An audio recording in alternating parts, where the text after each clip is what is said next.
All right, let's dive in. Today, we're giving Nepal's economy a full health checkup, using the latest 8-month report from the country's central bank. We're going to see what the numbers are really telling us. So where do we even start with something like this? Start with the one number that hits your wallet every single day, inflation. And right now, according to this report, it's sitting at 3.62%. But a number on its own doesn't mean a whole lot. Is that a sign of a healthy, growing economy, or is it more like a fever that needs to be treated? That one number is our jumping-off point, so let's get into it and check the economy's vital signs. Okay, first up, let's take the economy's temperature. We're going to do that by looking at inflation, which is really just a way of measuring how fast the cost of living is changing for the average person. And right away, we've got some pretty good news. The economy's temperature has cooled down, just a little bit. Compared to this time last year, the rate of price increases has slowed.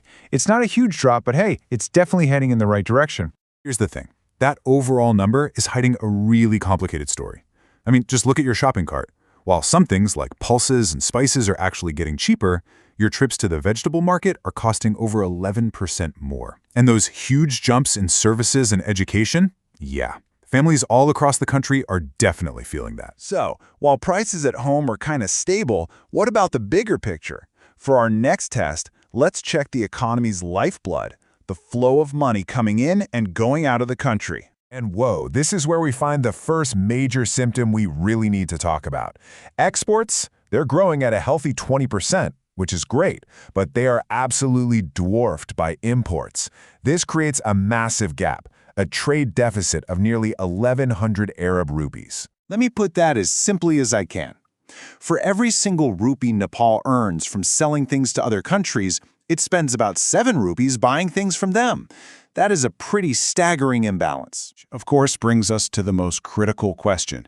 If you're spending 7 times more than you're earning, how in the world do you stay afloat financially?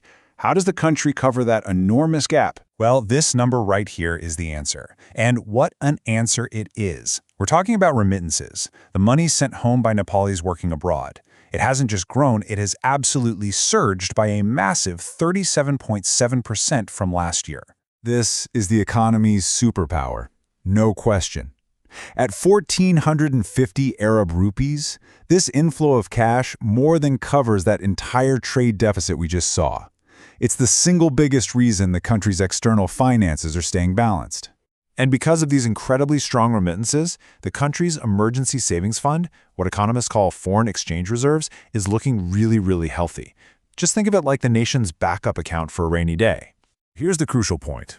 Nepal has enough foreign currency saved up right now to pay for all of its import needs for over a year and a half.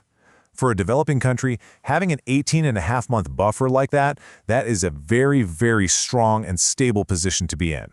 Okay, so we've checked the external flows, and things are looking surprisingly solid. Now let's turn our attention inward and check the internal systems, starting with the government's own finances. The data here is pretty straightforward. Over the first 8 months, the government spent about 927 Arab rupees, but it only brought in about 747 Arab in revenue. That gap, that's a budget deficit of about 179 Arab rupees. And that shortfall has to be covered, usually by borrowing, which has its own long-term consequences. Now, for any businesses or individuals out there looking to borrow money, there's some good news. The actual cost of money is going down. The average interest rate on a loan from a commercial bank has dropped pretty significantly, from over 8% last year to under 7% this year. That makes it cheaper to invest, to build, to expand. But here's the twist. Even though loans are getting cheaper, a really interesting trend is popping up. People and businesses are actually saving money faster than they're borrowing it. This kind of suggests there's a bit of economic caution out there, a wait-and-see attitude from the private sector. So, after we've looked at all this data, inflation, trade, government spending, banking, what's the final diagnosis for Nepal's economic health? What's the big takeaway from our checkup? Well, in short, the economy's condition is stable, but it's complicated. The vitals, like inflation, they're under control. The financial immune system, those foreign reserves, is incredibly strong. But there is a chronic underlying condition, that huge trade deficit. And right now, the entire system is being kept in balance by a very powerful treatment, that massive, life-sustaining flow of money from abroad. And that leaves us with the final, crucial question we have to ask ourselves.